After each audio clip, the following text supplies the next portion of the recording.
Subscribe to our YouTube channel and don't forget to press the bell icon to get all the latest updates. This year, Bangalore has seen torrential rains. Between November 3rd and November 10th, in just a week, the city of Bengaluru received an excess of 87% in rainfall. This excess caused a lot of issues for people in the city, including some citizens being stranded and some areas, especially in North Bengaluru, being severely affected by the rains causing flooding. This is particularly true in Kendriya Vihar, an apartment in Old Yelahanka, right next to the Yelahanka lake, where the lake burst open and flooded the apartment. But how did we get here? Let's find out. The wall breached, that we didn't know. We thought it was only, initially we thought it was only rain. And we knew it was, flooded. And way back in 2016 also, this happened earlier, actually once. Okay, at that time there was no breach, but it was flooded, of course. Our Kendriya Vihar was flooded. And this time there was a breach in the wall. And of course, the water rushed in and within no time, it just filled at least 3 to 4 feet high. And then, of course, and it was very difficult for us. And the water kept coming in and there was no outlet. The outlet was blocked actually. And the outlet that is their drainage system, that is very near to the gate. So the water actually rushed and got collected in front of the gate and nobody could go outside and come in. Okay, I stay in the 7th floor. We have 9 floors here. In each building, we have 9 floors and I stay in 7th floor. And of course, that morning when we looked down, we saw all the first floor people moving out from their area. I think they were given another accommodation by the community itself, management. The management really supported us in and out, okay? Like all the days, all 5 days, they supported wholeheartedly. And the first floor people, immediately they were evacuated and put in another accommodation where it was okay, dry. Maybe in 3rd floor or 4th floor. Okay. And we managed grocery. No, it was out of bounds. Nobody could get grocery. And of course, the management made sure that they supplied milk, water, emergency medicines, okay, and bread. And it was quite abundant. I mean, it was like how much ever you wanted, you could take it that way. There was no shortage. And the management made sure that everybody got it. Door to door. They supplied door to door and they made sure that everybody got it and were comfortable actually.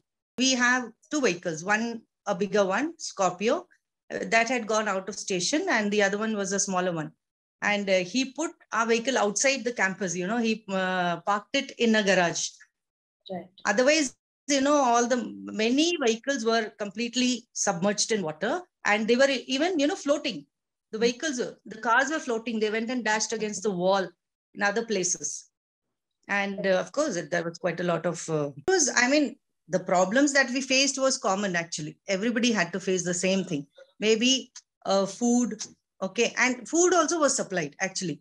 Lunch, breakfast, dinner. It was supplied actually. Those who needed it actually, and many needed and it was supplied.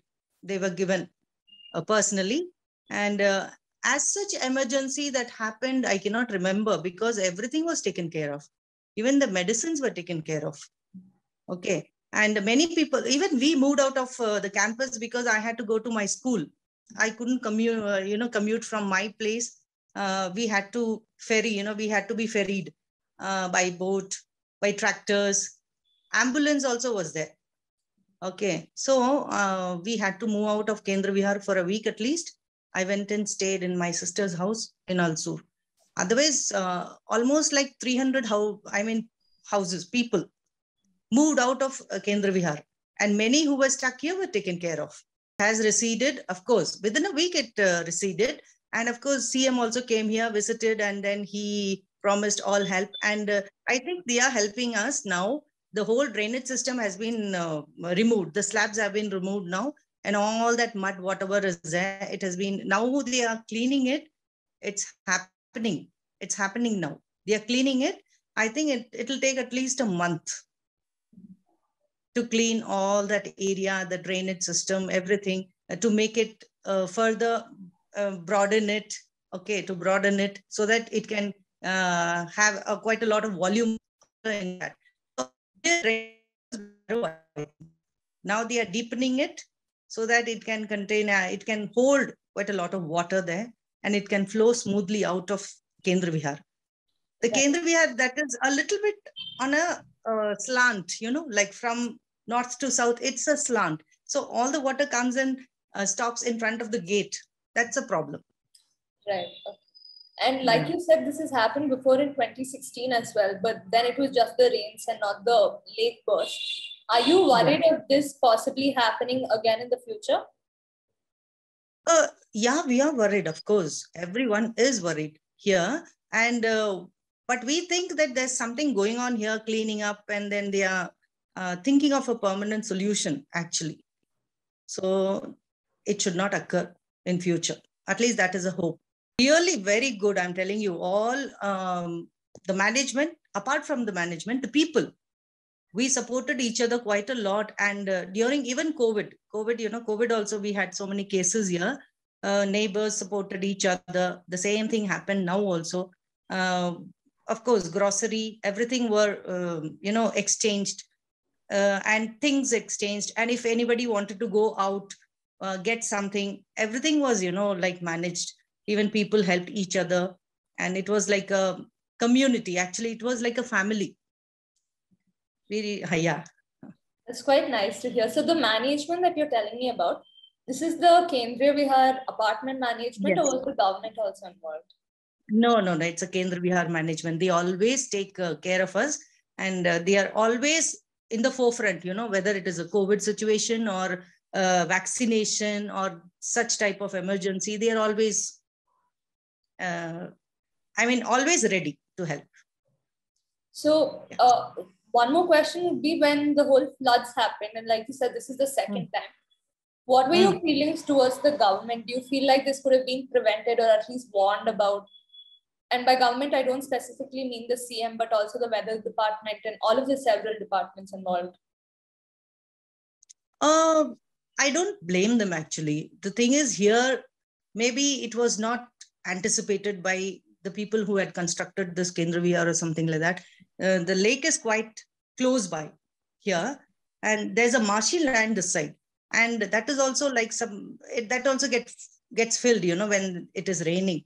So maybe the compound wall is very weak. They did not anticipate at all that this would happen ever. Okay, so I don't blame anybody. This just happened. So far I've been working with WRI for the last 6.5 years, and intending to be here for a little more time also. If you're aware of WRI, we are a non-profit, and we are a research to action organization. So basically, we do lots of research, and we try to provide the best solutions for the government and concerned stakeholders. It is. I hope that's sufficient. If you require any other information, Bangalore is actually ridges and valleys. So it's basically on the top, on the top of the ridge. It's a water divide, right? So it's on the top of the ridge, and on one side, water drains into the Kaveri Basin through Vrishbhavati or Kavati. It will go into Kaveri Basin, and on the other side, it drains into Ponnayar or Dakshina Pinakini, whatever you want to call it. Into that river basins, right? So these two are there. And the landscape between both of them are also slightly different. On the western and the southwestern side, Bangalore is much steeper. And on the eastern, towards the Ponnayar Basin, it's relatively flat.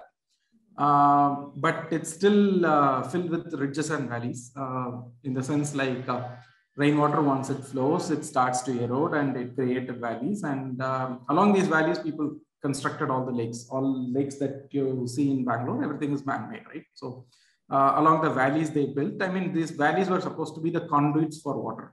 And since they were the conduits, they were also the most fertile of the places, right? So agriculture was thriving in it. So for agriculture to thrive, you need water, and for water, they built all these lakes that you see right now, Selanika, every lake, Belandur, Vartur, everything was built as a bund blocking that drain. As development projects and urbanization only get quicker and the effects of climate change competingly get even quicker, the future of Bangalore lies on one question. Will we change our development and urbanization model with enough time to save the city? Only time will tell. This is Vaishnavi Suresh and you're watching Mojo Story. It's great to see you here. Thank you for watching our work. If you haven't subscribed yet, don't forget to click the bell icon and subscribe to Mojo Story and support independent, robust journalism.